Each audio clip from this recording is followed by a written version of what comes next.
Thank you for staying with us this midday. These days, it seems we have all used those money transfer apps like Venmo, Cash App, even Zelle. But now lawmakers are growing more concerned about increasing fraud on these platforms. Randy Hutchinson with the Better Business Bureau is here this midday to break down the new concerns and tell us how to avoid these scams. Hey, Randy, how are you? Yeah, good. Thank you so much for being here. So, Randy, if people are not familiar with Zelle or Cash App, can you explain these services? Okay. Well, let's talk about Zelle. It's the largest of the different apps. Of course, they're what are called online peer-to-peer money transfer platforms. Zelle itself is offered by 1,700 financial institutions, processed almost 2 billion transfers in 2021, totaling $490 billion. Venmo, Cash App, there's a whole bunch of others that are competitors. The app is connected to a bank or credit card account and allows users to send money quickly to another user. Common uses, friends are out to dinner, somebody picks up the bill, the others reimburse him or her for their share, sending the money through Zelle or Cash App or one of these other apps, paying your share of the rent for an apartment, maybe buying something at a garage sale. Yeah, I know I've used that very often. So all of these things, why are senators so concerned about these apps, though?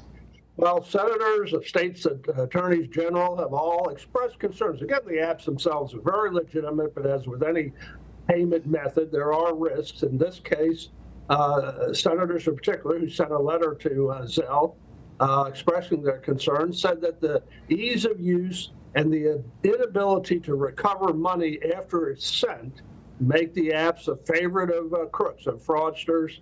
The senators had in their letter that nearly 18 million Americans were defrauded through scams involving Zelle and the other payment apps in 2020. An example, a consumer saw concert tickets advertised online through a third-party seller, or an individual sent the money through Zelle, but never got the tickets, couldn't get her money back.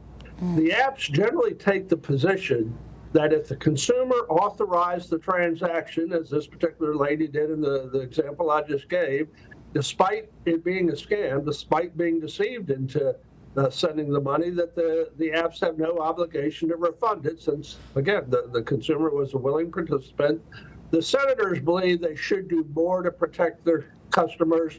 Early Warning Services, which is the name of the company that runs Zelle, says it goes beyond what's legally required in giving refunds already, and they say that reports of scams on its system are inaccurate and overblown. Yeah, it's almost up to the person you send it to, if you send it to the wrong person, to be kind enough to send it back to you. But what is your advice, the BBB's advice, for people using these apps to not become victims?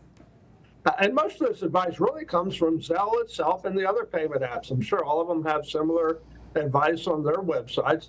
They say, you just remember, once you send the money, you may not be able to get it back if something goes wrong, if you send it to the wrong person or it ends up being part of a scam. Only send money to people you trust and that you know. That's the key. Only send money to people you trust and know. If you're going to send it to somebody you don't know, at least gauge the amount of what you're sending. Treat Zelle like cash. Confirm the recipient's contact information before you hit send, and really understand your payment options. If you don't know the recipient, you aren't sure you're going to get what you pay for, you might be better off using a credit card because you have more protections if something goes wrong than you do with one of these mobile peer-to-peer apps. Yeah, that is great advice. Only use these apps if you know the person. Use a credit card if you don't. Randy, thank you so much for joining us this midday.